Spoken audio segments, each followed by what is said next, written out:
Gue kunci pintu kamar, gue diem tuh di kamar. Gue istighfar, tidur. Ini lama nih bang jedanya, 1:30-an. Bayi nangis. Suara bayi di gang, bukan di rumah, bukan jauh, emang ada bayi di gang. Gue sampai begini nih ke tembok. Wah ini mah di sebelah. Gue bilang. Pas habis denger, tiduran nih. Kaku deh. Gak bisa ngapa-ngapain gue. Gue gak bisa gerak, gue tiduran di gini. Udah gue begini nih. Ada siluet ibu-ibu gendong bayi di jendela. Kan jendela gue tutupin tuh, karena tadi jendela kebuka. Gue sempet dengerin, di sebelah. Gue buka jendelanya, kagak ada orang, tapi ada bayi. Gue diem. Suara ini deh, tembok yang kena cakaran gitu bang. Kerak. Jadi di atas, di kamar gue tuh kayak ada ventilasi kotak-kotak bang, ventilasi udara. Muncul. Gue pikir pisang. Ada kali segede tangan gue segini. Ngotek kuku. Masuk tuh ke ventilasi. Kuku segede pisang. Segede tangan gue dah segini. Gue pikir pisang tapi melengkung gini bang. Nangis gue, demi Allah nangis. Di perjalanan, dia bingungnya gini bang. Ini kan hujan kan kecil-kecil. Tapi tuh ada tetesan air di kepalanya dia. Tek, tek, tapi titik yang sama. Tapi kan modal lagi ngebut bang. Otomatis kalau ada air netes ke bawah angin lah. Gitu. Ini netes sampai kena kacamatanya dia. Dibuka, dilap gitu kan. Lama, kok netes mulu nih. Ini abang gue cerita. Pas dia nengok ke atas, perempuan gede terbang. Megang kepalanya dia begini. Ngikut. Halo semuanya, kembali lagi di Lentera Malam bareng gue Jamal. Dan di segmen Saksi Misteri kali ini gue udah kedatangan narasumber yang akan menceritakan tentang pengalaman horornya ketika dia melanggar tata krama di sebuah desa di Banten. Kita sapa dulu aja narasumbernya. Di sini udah ada Sanki. Ya, bang. Mas Sanki, apa kabar Mas? Alhamdulillah baik bang. Oke, nih untuk kejadian lu melanggar tata krama nih, emang pada saat itu lu ngelakuin apa nih? Pada saat itu ya kesompralan sih bang. Sompral, ngelanggar adat, bicaranya nggak ditata, terus penasaran sama hal-hal yang nggak penting sih. Karena ya gue juga dari kota, jadi kayak penasaran aja nih ada apa sih gitu. Dan kayak beraktivitas selayaknya di kota, padahal kan ya di kampung abis maghrib itu udah sepi gitu. Gue masih beraktivitas yang selayaknya di kota, nyanyi segala macem. Oke, nah biasanya kan kalau di desa atau di kampung gitu ya, ada aturan tersendiri tuh mengenai kampung itu. Soal aturan-aturannya di situ apa aja tuh? Ada tuh kayak nggak boleh keluar pas Isya, ajan Isya atau abis Isya, sama tindakan-tindakan yang maaf bercanda dan bertindak yang nggak baik lah, nggak bener gitu. Dari perkataan tuh ada, maksudnya nggak boleh terlalu di sana tuh harus dijaga. Bener-bener Harus dijaga. Dan ini kejadian lu tahun berapa nih? 2016, 2017. 2016? Ya habis gue lulus sekolah sih. Tapi ini yang mengalami kejadian ini apa cuma pendatang atau penghuni tetap di sana juga kena? Kena bang, yang ngalamin kalau dari cerita gue ya, gue, kedua sepupu gue, kakak gue yang pertama, abang gue yang kedua, terus juga ada cerita juga dari beberapa warga di sana juga yang ngalamin, emang lagi apes aja gitu. Dan mungkin mereka tidak sadar melanggar peraturan yang ada di sana gitu. Ada juga kan kayak gitu. Jadi buat kalian yang penasaran, simak sampai habis. Tapi sebelum itu, gua mau ngasih tahu ke kalian kalau kalian mau jadi narasumber seperti Mas Sanki ini, kalian bisa langsung aja DM ke Instagramnya Lentera Malam. Itu ada di @lenteramalam.id. Dan jangan lupa juga untuk mampir ke Spotify kita buat kalian yang enek atau sebel dengan iklan yang ada di YouTube. Untuk linknya juga gue taruh di deskripsi. Yaudah, buat kalian yang penasaran sama cerita dari Mas Sanki, tonton videonya sampai habis dan tanpa basa-basi lagi. Saksi misteri, kita mulai.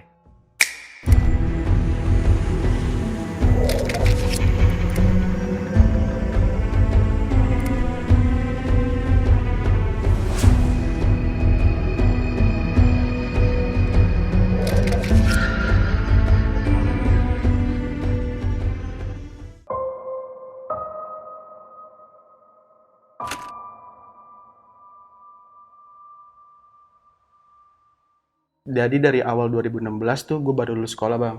Gue tuh ngikut kakak gue di Banten. Karena kakak gue tinggal di Banten sama suaminya. Gue niatnya tuh mau main ke sana sekalian nemenin kakak gue karena dia baru nikah di sana, baru nikah. Jadi gue niatnya tuh nemenin dia di sana. Awal-awal itu nggak ada rasa kecurigaan bahwasanya kalau kampung itu memang kampung adat. Cuman dapat info aja dari beberapa orang. Kayak ini tuh kampung adat, punya peraturan yang nggak boleh dilanggar, sikap yang harus beda lah sama kita di kota gitu ya. Karena kan gue di kota ya bang, gitu. Gue kecil di Jakarta gitu, gede di Jakarta juga. Setelah di sana, sebelum berangkat nyokap juga bilang, awalnya nih, hati-hati di sana.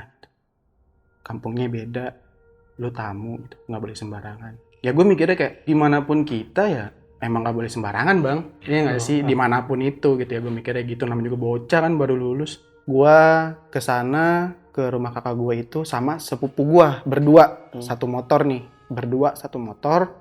Gue kesana lah ceritanya ke Banten. Nyampe lah gue di kampung itu. Awal kecurigaan gue, pertama kali gue kesana, gue gak ketemu kakak gue. Jadi pas gue datang tuh gue nggak bisa ke rumahnya bang. Mana tuh ceritanya? Jadi pas baru masuk itu, jadi gue kasih tahu danahnya dulu nih. Awalnya itu ada gapura, ada beberapa rumah. Pas gue masuk, gue pikir tuh emang kampung. Ternyata pas masuk ya hutan bang. Hutan, bener-bener hutan. Gue kaget kan. Hutan nih, jalan terus lurus masuk. Pokoknya intinya masuk hutan sama jalan kecil, jalan satu mobil. Jadi kalau ada mobil ada depan gini ya mau nggak mau yang itu harus masuk ke rumput-rumput dulu, paham gak sih? Jadi nggak bisa berpapasan, memang satu tapak gitu. Jalan lurus, nemu sekolah sama kepala desa. Pas masuk lagi, jadi kakak gue tuh punya supir pribadi. Gue tinggal di situ dulu bang seminggu. Sama si supir lo ini? Supir, gue dititipin di situ. Gue bingung dong. Loh, kok gue dibawa di rumah supir ya? Masuk dah, gue perkenalan, ngobrol segala macem gitu kan. Nggak lama, istri si supir bilang, di sini dulu ya seminggu gitu. Soalnya lagi ada acara, mau sesembahan juga. Gue bingung tuh. Iya teh, gitu. Gue manggil teteh kan. Iya teh. Gitu. Sempet nanya lah, emang kenapa teh gitu. Iya itu kan jadi suami kakak gue tuh kepala desa di situ lah gitu. Kepala adat di situ. Jadi rumahnya itu dikeramatin bang. Jadi nggak boleh sembarangan orang masuk. Ketika ada orang baru masuk, itu harus ngasih sesembahan. Jadi lagi ada acara tuh di bawah. Gue nggak boleh kan. Ya gue namanya orang kota, orang awam. Lah kan gue adeknya. Gue adik ipar, masa gue nggak boleh. Jadi emang ya. Gue ngomong begitu sama warga di sana. Ya warga di sana kan yang bisa apa kan itu adatnya gitu. Ya gue akhirnya mulai merasa curiga. Gue seminggu bang, seminggu baru ketemu kakak gue. Bener-bener seminggu? Baru ketemu kakak gue. Kakak gue naik ke atas, dia baru ngajak gue ke bawah.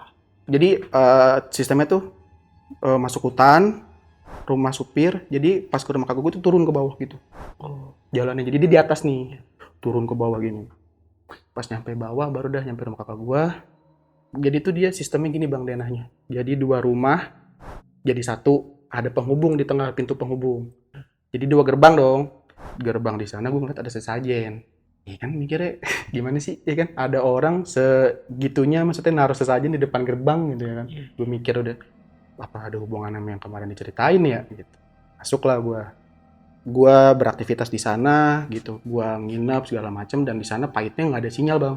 Sinyal internet nggak ada, sinyal telepon nggak ada. Berarti ini benar-benar pelosok loh ya? Wah, di tengah-tengah gunung sih. Kan emang ada gunung di situ. Oke. Ada gunung di sana.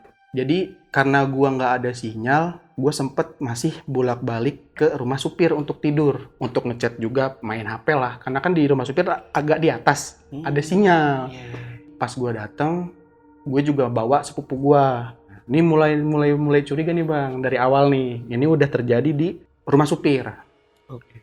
Gue ngerasa frontal sih gue ngomong asal, maaf ya asal jeplak aja lah, ngomong bego segala macem lah, binatang gitu.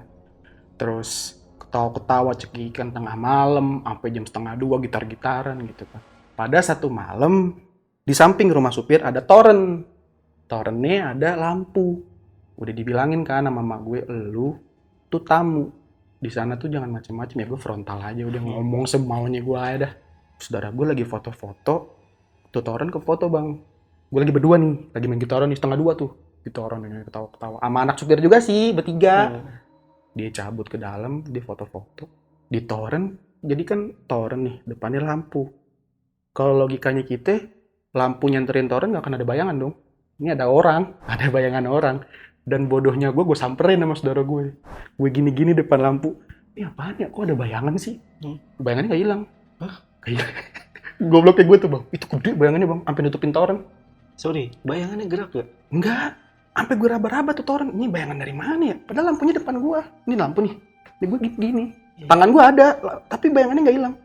Saudara gue bilang, masuk yuk. Masuk. Gue udah ngerasa, udah nggak bener nih. Itu kalau saudara gue nggak foto, nggak bakal tahu gitu ya. Itu benar-benar kebentuk kayak orang. Masuklah ke dalam, kata saudara gue, udah kita tidur yuk, katanya. Gue udah ngerasa gak enak ya, tidur. Besok malam kita cek, kalau tuh bayangan ada, mungkin entah bayangan apalah. Karena memang si driver ini ada banyak pepohonan kecil gitu sih. Ya gue logika gini dah, mungkin sorotan lampu dari mana nyenter pohon, mungkin melampiaskannya ke toren, itu kayak gitulah gitu. Kita mikirnya gitu. Besoknya malam tuh lampu nyala, nggak ada tuh bayangan. Gue mikir, aduh, deh. Udah mulai nggak bener nih. Satu tuh.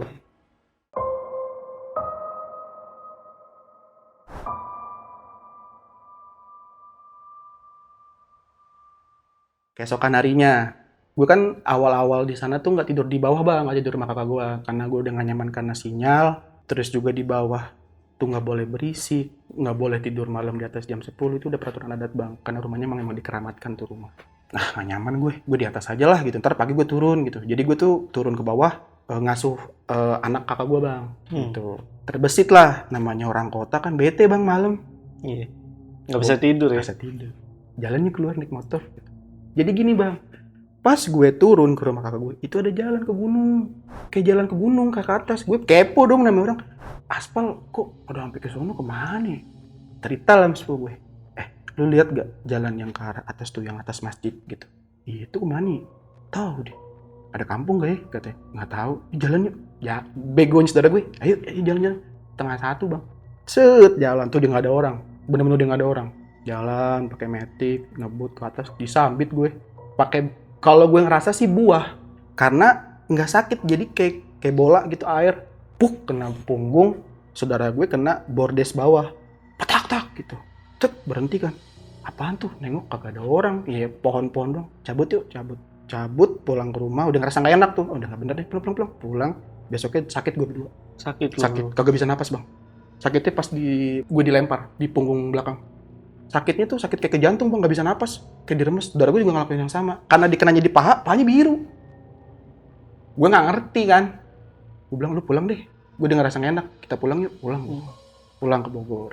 Lu sempet cabut lagi tuh ke rumah tuh? Ke Bogor. Ke Bogor tuh ada orang tua gue di sana. Iya. Gue pulang lah ke rumah orang tua gue bilang, kemarin ditimpuk mah gini. Lu sih gini. Maksudnya gue cerita karena kebodohan gue gitu, kefrontalan gue, mak gue juga bilang itu mungkin efeknya gitu ya kan. Udah nih, gue udah pulang, gue ngajak sepupu gue yang baru karena dia udah nggak mau. Yang tadi tuh yang ikut gue, yang naik motor, dia udah nggak mau ikut. Yuk temenin gue yuk di sono gitu kan. Karena gue nggak ada temen kan ya bang ya, baru ya. Gue ngajak yang lain lah, nyampe lah di sana. Nyampe, cuman gue langsung nggak di rumah driver. Gue langsung ke rumah kakak gue, turun ke bawah karena udah membuat acara adat lah, jadi gue udah boleh bawa orang, gue udah boleh masuk situ ke rumah. Kalau menurut gue ini gue pure memang salah sih, itu rumah keramat.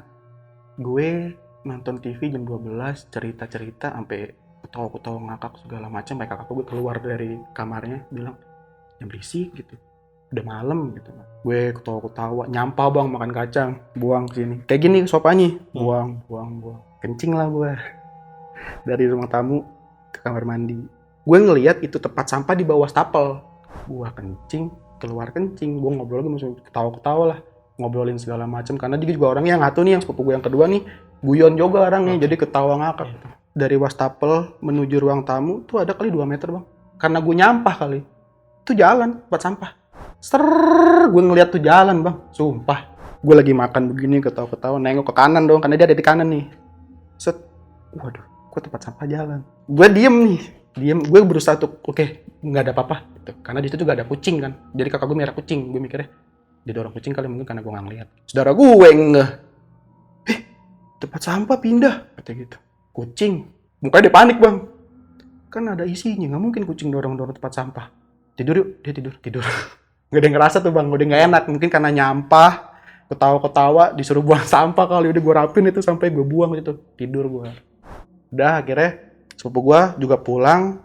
Akhirnya inilah terjadi di mana malam yang menurut gue malam paling gila sih. Malam yang benar-benar bikin gue kapok sampai gue. Jadi tuh rentan waktunya tuh ketika gue datang ke sana tuh kayak seminggu, 2 minggu gitu bang. Setelah kejadian ini, sehari 2 hari gue udah gak kuat bang.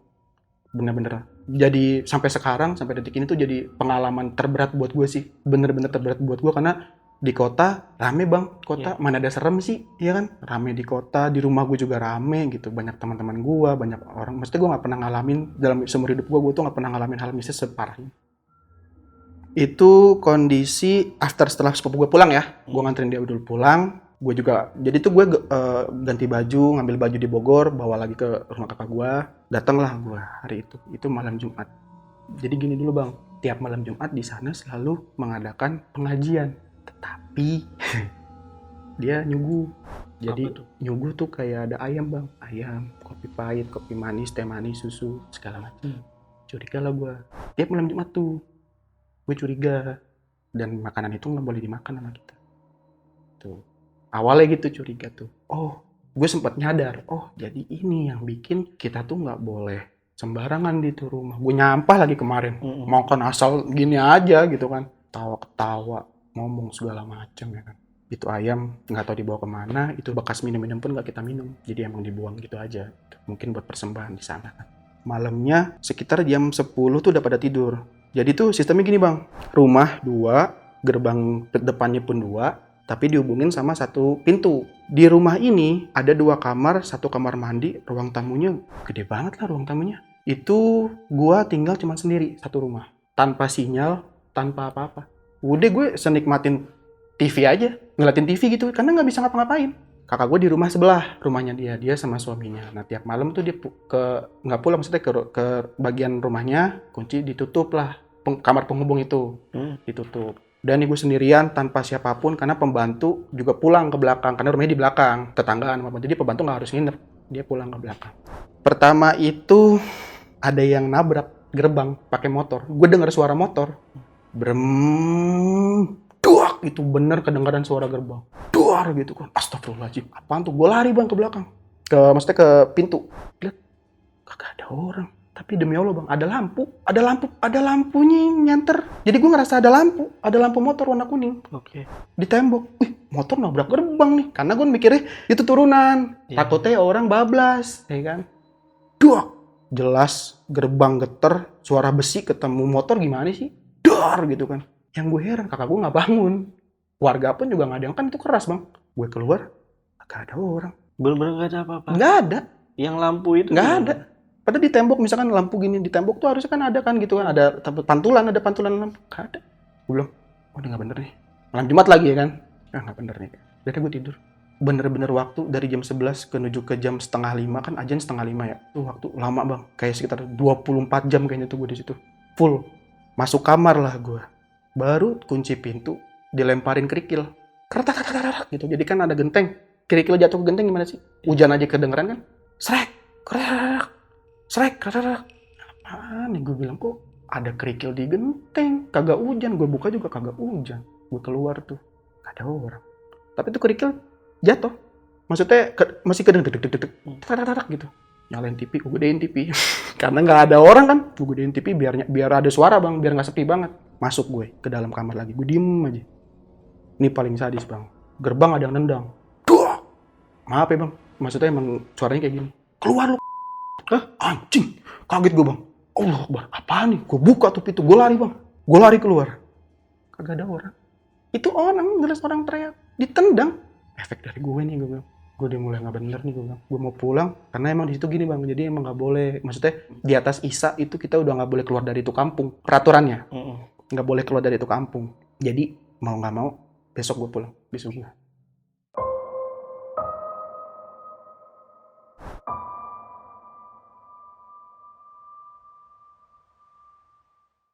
Hawa tuh udah panas bang, hawa panas, bener-bener panas, gue keringet dingin gue bang, tuh apaan? Gue kunci pintu kamar, gue diem tuh di kamar, gue istighfar, tidur. Ini lama nih bang jedanya, 1:30-an, bayi nangis. Jadi kan kamar gue tuh, ini kasur nih bang, ini ada jendela di sini, pas depan-depanan sama kasur, ada suara bayi di situ.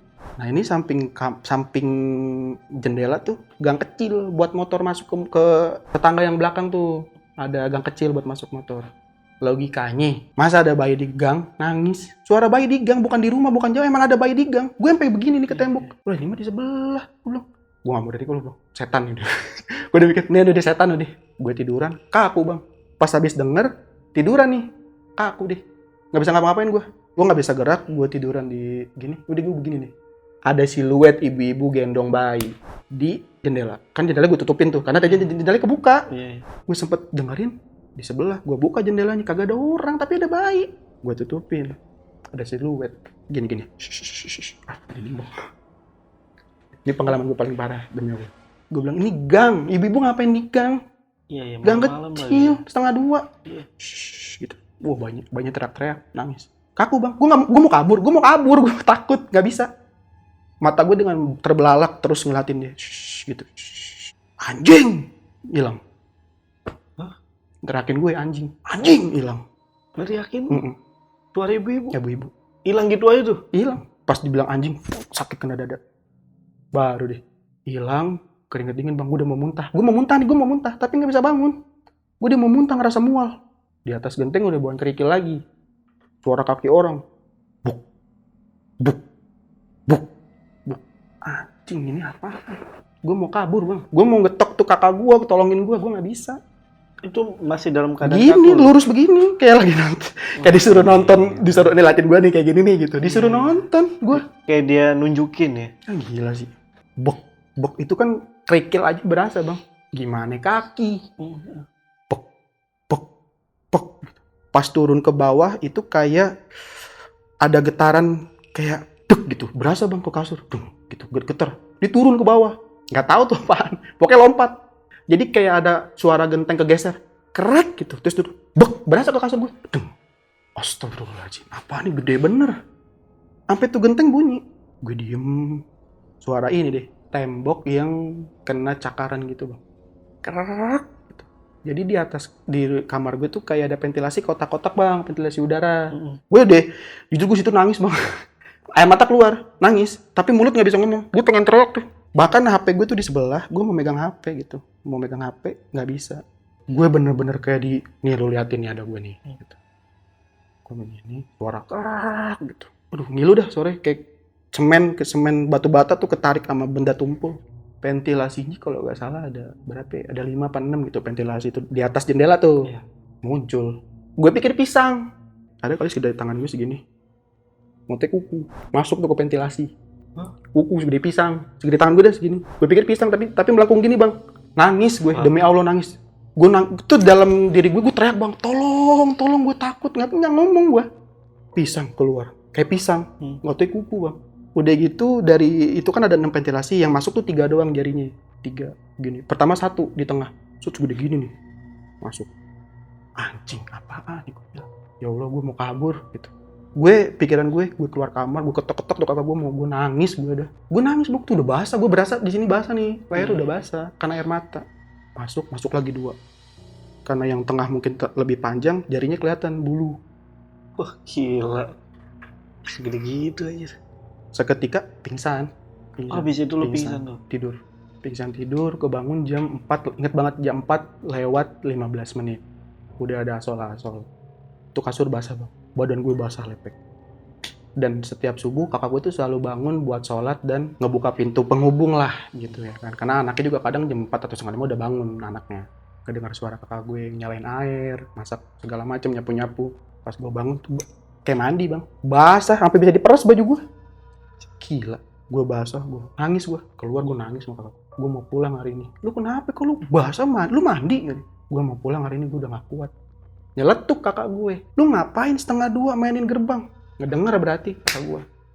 Lu ngedenger ya? Iya lu gerbang ngapain sampai lu adu-aduin? Ngedenger kakak gue. Tapi gerbang doang bang. Ini sorry, gerbang yang mana nih? Yang motor atau yang motor? ditendang? Iya pokoknya dua-duanya. Dia nggak denger kata gue mainin gerbang. Dia adu-aduin gerbang. Lu kenapa sih mainin gerbang? Enggak, gue gak mau cerita. Gue bilang, sambil nangis tuh bang. Jam 5, pas banget, cabut gue pulang. Sakit seminggu deh, panas, demam, segala macam. Yang gue kaget tuh, kakak gue langsung nyeletuk. Ngapain 1:30 mainin gerbang? Berarti kakak gue dengar.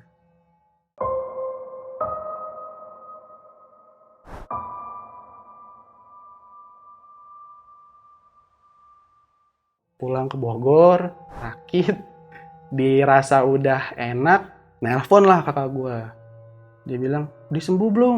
Udah gitu kan. Ya udah sekarang kesini lagi gitu. Dia bilang, gue langsung ceplosin bang. Gue nggak bisa seminggu, 2 hari kalau nggak sehari gue pulang lagi. Iya ya udah, kan tuh kampung bang.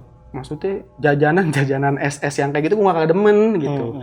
Nah biasa gue suka mampir tuh, jadi sebelum masuk kampung itu emang ada pasar dan ada Indomaret. Gue suka mampir ke Indomaret, baru gue pulang kadang suka beliin ponakan gue Kinder Joy segala macam, bawa makanan lah gitu ya. Ini lupa, kecapean, tidur dulu dah. Gitu. Bangun, abis maghrib mandi, makan, keluarin motor, plosin sama orang, sama tetangga di situ. Mau kemana? Mau ke warung, mak, digituin mama. Abis Isya, ntar deket tanjakan sono nggak boleh lewatin katanya. Emang kenapa mak? Nggak boleh. Itu motor udah nyala tuh. Matiin dulu deh, ke dalam dulu, duduk. Si mama juga ke dalam nih. Emang mau mampir ke rumah kakak gua. Kenapa mak? Iya, jadi tuh gini bang, ada di satu tempat itu. Jadi kan di sana ada gunung bang. Dulunya tuh katanya ada rel kereta buat ngangkut batu-batuan gitu. Gue juga nggak ngerti. Jadi dulunya ada rel kereta terhubung ke gunung sana. Dibongkar sama warga. Dijadiin jalan kan. Dulu pernah ada orang, jadi katanya setiap Isya itu jangan lewatin tempat itu karena bakal ada kereta lewat ataupun siluman ular yang lewat. Lucu kan, lo kadang-kadang juga lucu kan bang, jujur. Ya, lucu kan, ya. masa ada kereta Isya mau ngapain? Gue mikirnya kayak, ya udahlah gitu, gue juga mau ngapain sih? Oh iya mak, dia ketemu kakak gue cabut keluar. Udahlah, jalan, dan Isya bener. Allah Akbar. Kalau gue udah kena suges mama nih, kereta nih, nggak ada, jalan set. Di tempat itu ada tumpukan kerikil sama karung. Logikanya yang karungnya apaan bang? Men pasti, kalau nggak batu. Satu nih tadinya satu. Lewat, keluar deh dari ini kampung, ke Indomaret. Di Indomaret belanja, nyampe rumah. Pas buka celana, mau ganti celana tidur, dompet gue kagak ada. Ketinggalan di Indomaret. Kayaknya emang udah harus sih gue kayaknya. udah direncanain. Udah takdir itu. Iya. Keluar lagi abis Isya. Kan dibilang pas Isya sama abis Isya jangan keluar dulu. Nanjak ke atas. Di tempat tadi kereta nih. Ada batu kerikil sama karung. Kok karungnya 2? Numpuk bang karungnya 2. Logikanya ada yang naro. Terbesit lagi. Malam-malam siapa yang naro karung di situ? Sekarang Isya siapa yang mau kerja sih? Gue berhenti bang. Kaku tuh. Tiba-tiba mikir apaan ini? Berhenti, ada palanya. Dia nengok. Jadi tuh karung gini bang, nunduk nih. Kan ini kelihatannya kayak 2 karung nih. Dia begini. Kebalik kepalanya begini. Pocong. Mukanya hitam, matanya hitam, mulutnya hitam, pocong. Kaku lagi gue di motor. Ngeliatin udah. Baru hari itu gue datang bang, lu bayangin coba. Habis kejadian kemarin tuh ya. Seminggu gue sakit, 10 hari lah gue di rumah orang tua gue. Balik lagi gue gak ngapa-ngapain kan. Ya itulah melanggar yang adat yang memang tidak bisa diterima dengan nalar gitu. Pas udah ngeliat pocong ada motor tuh kebetulan. Baru nge gue karena ada sinar masuk kan kena mata. Baru nge jalan gue langsung ngebut. Keluar ngebut. Jadi pas yang gue ceritain tadi bang. Yang sebelum masuk rumah itu kan hutan nih. Hutan, sekolah, kepala desa, baru rumah warga, baru turun ke bawah rumah kakak gue. Ini sepanjang dari sekolah menuju Gapura, itu kan sekitar gak nyampe berapa kilo lah, paling beberapa meter. Maksudnya emang panjang sih, cuman maksudnya gak capek jauh banget. Itu jauh bang. Jauh banget, gue kayak lagi di tengah-tengah hutan nih, kayak mau keluar hutan. Banyak hutan, banyak pohon-pohon, banyak tumbuhan yang menjulur ke jalan. Ya berubah, tadinya pohon, pas nunduk begini jadi putih. Jadi dia ngikutin gue. Ya si pocong itu? Iya, gue pakai motor NMAX bang. Tahu sendiri lampunya. Terus nyebar kan. Gue pakai lampu jauh lagi kelihatan semua. Dia lompat sampai samping dia begini. Gue ngeliat, aduh, gue merinding bang. Alhamdulillahnya gue di situ gue masih bisa jalan, masih bisa ngebut. Maksudnya gue nggak terpaku kayak tadi. Benar-benar sengaja. Lompat, gue lewatin dia ngilang. Ada lagi di depan, begini lagi. Tapi dia beginiin palanya mulu. Gue bilang mati nih gue di jalan. Gue bilang lemes bang. Sendiri bayangin. Hutan emang bener-bener hutan jadi nggak ada orang. Keluar Gapura, turun gue di warung. Tiduran gue bang. Lemes, ngorbanin dompet, ngorbanin nyawa, kan? Ngambil dompet doang. Tadi aja dompetnya gue tinggal. Bodo amat besok deh ambil dah. Tiduran di warung gue bilang, kok gue gini banget ya? Gue bilang ya Allah, gue salah apa sih? Ya mungkin oke lah, gue udah ngelakuin kesalahan yang kemarin. Lu pun udah menolak gue dengan secara seperti itu. Tapi kan ketika gue sekarang gue datang tanpa sepupu gue, tanpa tindakan gue yang ngomong segala macem, gue nyampah di rumah tuh gue enggak bang. Gue nyampe rumah pun tidur, bangun, mandi ke Indomaret. Bahkan gue nggak sempat ngobrol sama kakak gue, nggak juga. Maksudnya ngobrol biasa doang gitu. Sampai gue mikir, ya Allah kok gue begini banget ya. Apa pada kagak demen nih orang, apa nih makhluk di pada kampung ini sama gue. Lemes gue bilang, deh Paksain deh ke Indomaret. Alhamdulillah dapet tuh dompet. Pulang ngambil dari Indomaret, berhenti di warung, baca doa dulu bang. Gue minum dulu, beli minum, baca doa. Gue bilang, ya Allah, selamatin saya lah sampai rumah. Begitu lagi. Ada lagi. Baru masuk, set, ada pohon, dia lompat ke pohon, tet, dia begini. Ngek. Lu tahu nggak bang? Palanya dia itu ngalangin setengah jalan. Jadi gue sampai minggir ke samping. Iya. Kalau gue terabas di tengah ya kepentok paling kali. Kejedot tuh. Kejedot pala ini. Kalau kejedot masih mending kalau gue yang jatuh. Tengah jalan bang. Gue bilang, astagfirullahaladzim, gue salah apa sih? Itu terus. Sampai kan hutan, sekolah, kepala desa, baru rumah warga. Sampai berhenti di situ. Sampai rumah warga kan mungkin udah rame kali. Deh, nggak ada. Tapi nggak sempet lo tabrak tuh palanya. Boro-boro. Kalau lo tabrak, bunyi tuh. Au. Potak. Au. Takutnya nyangkut di motor bang. Oh iya betul. Takutnya nyangkut di motor. Gue bilang, gila. Itu yang intens tuh yang pas pulang. Banyak. Jadi kan tadi satu. Ini banyak yang ngajak temen. Jadi yang satu ngalangin jalan, yang lain pada diri di depan. Gue kayak disambut, selamat datang di dunia kita. Banyak, gue bingung. Gue salah apa sih? Tapi ini beneran lu ngeliat itu sosok pocong, bukan sosok pohon. Maksudnya bukan pohon. Pohon putih ada nggak bang? Daunnya putih. Logika nih. Kalau hijau mungkin, lu mungkin mikir lo doang kali. Atau gue bilang, bang pohonnya nunduk bang ke nih. Mungkin kena angin. Atau patah. Atau mungkin tanahnya udah kering. Atau mungkin emang tumbang. Irung bukan daun, orang putih. Itu pada begitu semua. Cuman yang parah yang paling depan nih. Dia sampai setengah jalan palanya. Gue bilang, lah gila kali ya. Gue berhenti dulu bang. Wah gila, gas. Gue ngambil kanan tuh. Pas nyampe ngambil kanan, pas nengok lagi, buset udah rame. Gila sih gue bilang. Ini kampung-kampung apa ya? Bener-bener kampung. Ya Allah, salahnya begitu doang bang. Gue gak ngapa-ngapain. Gue sampai kayak, ya Allah. Nyampe rumah, sakit. Besoknya sakit. Meriang, panas tinggi. Tapi alhamdulillah di rumah gak ada gangguan apa-apa. Cuman meriang, besoknya meriang, panas tinggi, berobat lagi, sakit lagi begitu. Gara-gara kayak gitu. Energi lu udah habis Iya, capek. untuk ngeliat itu. Itu juga mungkin karena deg-degan kali ya. Iya. Karena efek dari situ.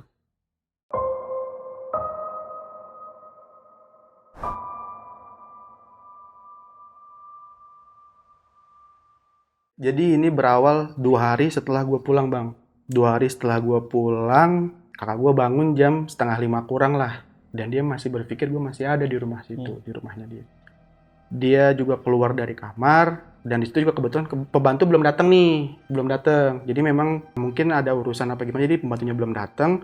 Dia mikir, ya udahlah, karena anaknya juga nggak rewel, dia bisa masak buat gue. Dia mikirnya dia mau masak buat gue. Itu dia niatnya kan mau masak nih, buka pintu penghubung, ada gue lagi duduk.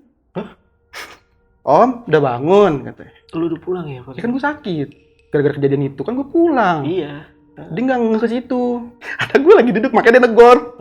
Om, udah bangun, katanya. Yang dicuriga biasanya kalau memang gue udah bangun tuh ponakan gue lari keluar, nyamperin gue, berantem lah, bercanda gitu. Ini ponakan gue nggak keluar, ngeliatin dari pintu, masuk lagi ke rumahnya dia. Masak lah kakak gue. Saya masak, bawa piring nih dia. Mau ngasih adiknya makan kan sarapan. Dia ngomong gini bang, jadi tiap pagi itu gue selalu beli sarapan tuh roti sama kacang hijau. Kakak gue ngomong gini, Om jangan beli kacang hijau ya, ini gue masak, katanya gitu. Nggak ada yang nyautin. Nah, mungkin dia mikir, tidur nih orang. Kadang gue juga bangun tuh tidur di sofa bang, ketiduran karena masih pagi. Pas di jalan, kaget. TV nyala kagak ada orang. Dia baru adik gue kan udah pulang. Kaget dia. Tapi dia ngeliat gue, demi Allah, gue ngeliat lu, kata gitu. Kalau lu nggak ada, gue nggak bakal bikin nasi goreng buat lu, buat apa, kata gitu. Jadi hari itu abang gue tuh lagi libur kerja bang, libur kerja. Dia niatnya mau main ke rumah kakak gue. Dia tuh main berdua sama sepupu gue bang, satu motor, berdua nih. Yang bawa motoris sepupu gue, abang gue diboncengin. Jadi karena pas dari awal nikah itu dia tuh cuman ngehadirin pernikahan, jadi dia belum sempet main ke rumah kakak gua. Baru ada waktu hari ini. Ini kakak lu yang kedua, abang gua. Datanglah sama sepupu gua dan kesorean datangnya, dan kebetulan pas sore itu memang udah gelap kayak mau hujan gede bang. Datanglah, kita ngobrol-ngobrol karena baru ketemu. Pertama kali main ke sana abang gua nih, baru main ke rumah kakaknya gitu kan, kakak gua juga. Di sore tuh hujan gederes sampai jam 10 malam. Dan gue mikirnya sama kakak gue, mereka berdua ini bakal menginap di rumah gitu. Karena kondisi pertama hujan, jalannya juga berlumpur ya kan, tanah merah gitu. Terus juga becek ya kan, udah gitu juga udah gelap, udah malam ya. Jauh juga perjalanan dari Banten ke Bogor tuh juga jauh bang gitu. Ternyata karena besoknya abang gue kerja, dia memaksakan pulang hari itu. Sedangkan kakak gue dia bilang, udah nginep aja di sini gitu, nginep nanti pagi pulang gitu. Memang lu besok masuk apa gitu, masuk siang, ya udah pulang pagi langsung berangkat ke Jakarta gitu. Ya mungkin karena abang gue nggak mau capek kali ya, jadi biar istirahat di Bogor, dari Bogor langsung ke Jakarta. Terus dia bilang, gue mau pulang aja. Dan suami kakak gue juga udah bilang, udah suruh nginep aja, udah malam juga gitu kan. Dan gue mikir kayak, ya lu mau pulang jam segini, gue aja Isa udah kena macem-macem ya kan. Lu nggak ngasih tahu tuh? Gue belum cerita di situ, belum cerita. Dimasak pulang, dan maksa pulang itu pokoknya dia berangkat tuh setengah 12-an lah, setengah 12-an malam baru keluar. Berangkatlah, sepupu gue yang bawa motor, dia diboncengin. Kondisi abis hujan, rincik-rincik, jalanan basah gitu kan. Ditambah lagi kan di sana kayak masih tanah merah ya, masih tanah merah, masih maksudnya licin lah gitu kan. Jangan pulang deh, enggak gue mau pulang, gue mau pulang. Udah dibilangin sama suaminya, lu jangan, bilangin adiknya jangan pulang, suruh nginep aja sini rame-rame. Sekarang nemenin gue bang, biar ada temen aja di situ gitu ya kan. Lah gue mau pulang, jadi pulang. Dia pulang kondisi lagi hujan gerimis kecil-kecil, tengah 12. Poin penting melanggar adat tuh deh. Iya, Keluar di atas jam Isya. Di perjalanan, dia bingungnya gini bang, ini kan hujan kan kecil-kecil, tapi tuh ada tetesan air di kepalanya dia, tek, tapi titik yang sama. Tapi kan motor lagi ngebut bang, otomatis kalau ada air netes ke bawah angin lah. Gitu. Ini netes sampai kena kacamatanya dia, dibuka, dielap gitu kan. Lama, kok netes mulu nih. Ini abang gue cerita, pas dia nengok ke atas, perempuan gede terbang, megang kepalanya dia begini, ngikut. Di motor tuh terbang bang. Pas dia nengok, kedengeran suara layangan bang. Kayak suara apa ya? Kain. Ke bawah angin. Gue merinding. Gue shock kedengerannya pas dia cerita tuh. Dalam keadaan masih ngebut. Jalan. Yang dia bingung, kok ada netes. Jadi itu jarinya dia satu begini. Jadi ada air ya. Netes. Yang gak logika, kok jidat gue basah ya kan. Netes mulu. Dia nengok ke atas, gini, palanya diginiin dipegang. Suaranya baru kedengeran bang. Tadi kan gak ada suara nih, air doang. Baru suara. Kayak kain kena angin. Astagfirullahaladzim. Gak gerak tuh dia bang. Saudara gue yang lagi bawa motor, katanya ada kalong di kayak kelelawar di spion. Diturunin lah sama abang gue biar dia ngeliat, takutnya jatuh bang. Kaget, paham gak sih? Karena emang dia nunjukin. Karena saudara gue pun bilang, kan manggilnya Dek ya. Dek, katanya, ada yang terbang kayak kelelawar. Abang gue ngerasa kayak, dia ngeliat nih. Diturunin lah spion biar dia ngeliat ke belakang. Udah bang. Terus panjang jalan dari daerah Banten sampai perbatasan Bogor, ya abang gue diikutin, dipegangin, megang pala. Kukunya panjang-panjang lagi katanya. Nggak tahu ikut dari mana, gue juga nggak tahu dah tuh. Tapi sepupu lu nggak ngeliat, ngehnya cuma katanya ada yang terbang. Ada yang terbang ya? Makanya diturunin spionnya biar nggak kelihatan gitu. Iya, biar nggak ketahuan. Itu pas abang gue begini juga masih ada megang. Ber. Terus dia mikir gini, kalau gue berhenti di gue berhenti di salah satu tempat di Banten sama aja, ya kan? Karena masih daerah, karena si makhluk seperti itu tuh daerah teritorialnya tuh punya daerah teritorial masing-masing bang. Tapi kita berhenti di perbatasan, pas kita di Bogor aja jalan, kebetulan ada Indomaret 24 jam kalau nggak salah. Dia berhenti, kita berhenti dulu ke Indomaret. Ya mungkin kalau orang awam ngeliat abang gue berdua gitu. Yang dilihat abang gue, saudara gue, pas turun dari Indomaret, kan itu pintunya kaca. Abang gue ngambil minum karena mungkin panik ya bang minum. Itu dari kaca freezer, mantul kan ke kaca depan. Diri, itu setan nungguin abang gue depan Indomaret. Nungguin, bener-bener diri. Lemes abang gue, astagfirullahaladzim. Kan kelihatan pantulan kan kaca kan, sama-sama kaca. Ada diri nungguin. Gila gak? Sampai ditungguin bang. Kata abang gue, wah gue keluar Indomaret nih. Begini lagi nih gue. Kayak gue bang. Kagak dilepas sampai bener-bener tuh setan puas. Gila gak? Turun dari Indomaret, dilepas. Dari Indomaret nih keluar nih. Perbatasan tuh baru tuh, perbatasan Bogor sama si Banten. Dilepas lah. Terbang ke sebelah kanan. Kelihatan abang gue terbang ke sebelah kanan. Beberapa meter, saudara gue kaget. Berhenti. Cet, ada anak macan lewat. Anak macan lu bayangin. Di jalan anak macan. Astagfirullah dek. Dia ngeliat. Jadi dia ke kanan, berubah jadi macan. Dia pengen nyelakain saudara gue biar jatuh. Untungnya pada istighfar bang. Banyak baca doa. Saudara gue pun dikasih tahu sama abang gue gitu. Banyak baca doa, istighfar. Itu yang lihat dia berdua. Bener-bener. Dari rerumputan di jalan, dia lompat berubah jadi macan. Segitunya pengen nyelakain abang gue. Padahal abang gue nggak ngapa-ngapain bang. Cuman keluar tengah malam. Gitu. Ya mungkin itu sih penyebabnya. Karena udah melanggar adat soal keluar rumah. Iya. Setelah Isya ya. Setelah Isya. Jadi gitu juga. Ya incik-incik, kalau hujan incik-incik kan gimana sih bang? Hawanya.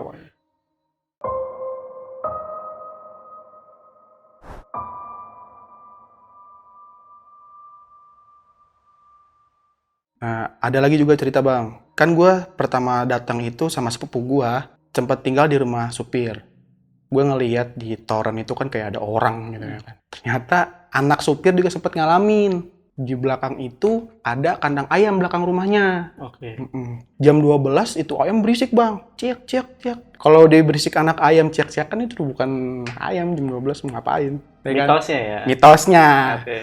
Mitosnya. Anaknya udah ketakutan nih. Pak, berisik tuh ada anak ayam. Si drivernya ini udah bilang, enggak tuh bukan ayam katanya. Dibuka pintu, tuh kunti terbang bang. Prrr, kabur. Dahsyat. Emang maksudnya pas gue cerita gue ngalamin itu, fotonya sempat gue simpen sih, cuman gue hapus, gue nggak inilah gitu. Gue ngasih tahu anaknya, dicerita tuh. Iya, pernah juga kayak gini-gini katanya. Jam 12 malam ciak-ciakan anak ayam, bilang sama bapak, kata bapak bukan anak ayam. Terus pas dibuka ya terbang kunti katanya. Maksudnya, ya Allah, ini dia di rumah sendiri aja kayak gitu. Apalagi gue tamu. Kata gue, ya Allah, bener-bener ya. Terus kalau dari warga sekitar ada gak cerita? Itu bang yang mama tuh, kan gue sempat make sure juga ya sama teman-teman gue di sana, sama gue juga sempat punya teman di sana lah gitu. Make sure emang bener ada di situ ada apa kereta ya kan. Maksudnya, jadi gue nggak dikasih tahu siapa orangnya, katanya dulu pernah ada beberapa orang pertama. Jadi pas dia lagi turun ke arah bawah ngelewatin yang gue ketemu pocong itu ada rel kereta, terus ada lampu kereta-kereta lewat. Logikanya aneh ya, tapi itu orang bener-bener cerita dan tempatnya sama di situ. Ada rel kereta, katanya ada kereta lewat. Itu orang berhenti lah. Masa mau diaduin ya kan? Terus ternyata katanya nggak lama keretanya putus ya hilang. Itu pertama bang. Ya dia masih mending kereta. Lah kalau gua, itu yang emak-emak bilang pas gua mau berangkat tuh ya kan. Jangan lewat situ di atas Isa katanya. Itu bekas rel kereta. Jadi ternyata memang ada beberapa warga, satu atau dua orang. Itu nggak satu orang doang bang. Satu dua orang ngelihat kereta nanjak ke atas gitu. Aneh ya? Padahal itu nggak ada jalurnya. Nggak ada. Ada lagi yang ngeliat siluman ular. Jadi dia pakai mahkota. Ini bukan kereta nih. Jalurnya sama persis di situ. Ada warga juga lewat situ di atas Isa. Siluman ular. Jadi ularnya pakai mahkota. Tapi nggak putus-putus bang. Panjang banget. Sama kayak gue mau nggak mau ya diem. Nungguin tuh sampai putus sampai selesai. Jadi penggantinya itu kereta. Pengganti kereta tuh ular. Ular. Makanya gue dikasih tahu sama mama jangan sono katanya. Di sono sering ada yang ngelihat ular kalau nggak kereta. Gue bilang logika gue kereta gitu. Segede mana? Katanya ular biasa cuman ada mahkotanya. Ularnya ular biasa. Ular biasa cuman pakai mahkota gitu. Cuman kan logikanya itu ular mau ngapain gitu lewat situ. Gue kira gede. Kalau gede gue jadi kebayang mainan game aplikasi cacing. Iya gitu sih. Paling ya itu di tempat itu ya gue deh. Lo tau kan? Aplikasi cacing. Itu dia gede berarti makannya udah banyak. Iya. Makannya banyak. Apalagi pengganti kereta gitu. Iya jadi kereta. Dimangap dia. Lewat. Makannya udah banyak. Bener-bener dah.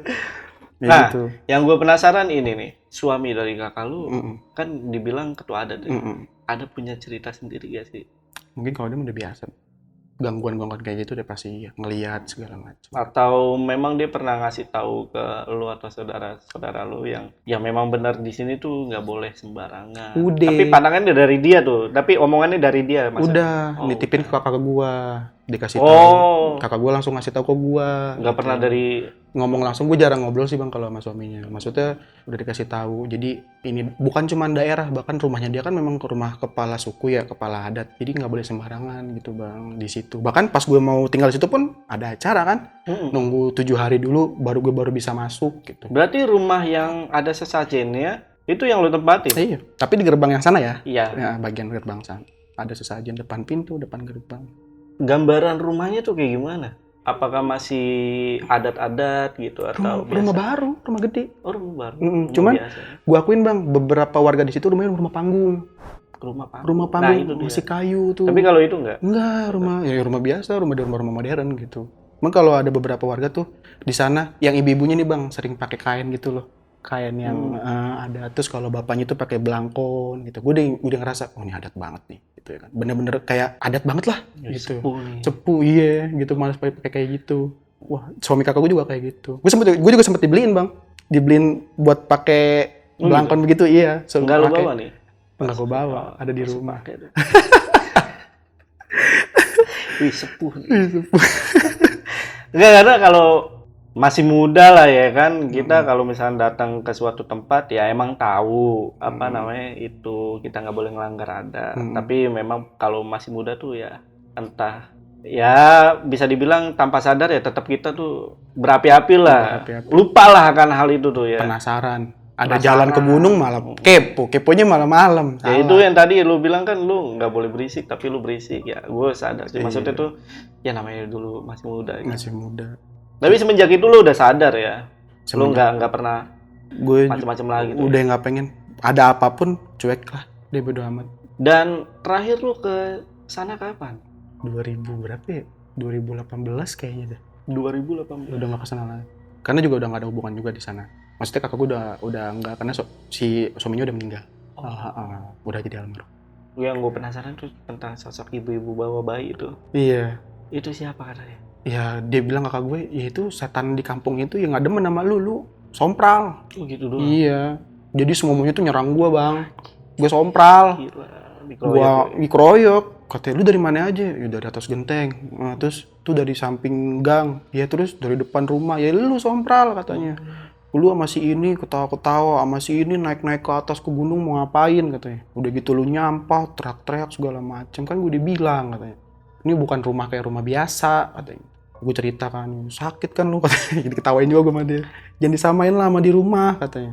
Termasuk sama yang kuku itu. Iya. Kalau cerita.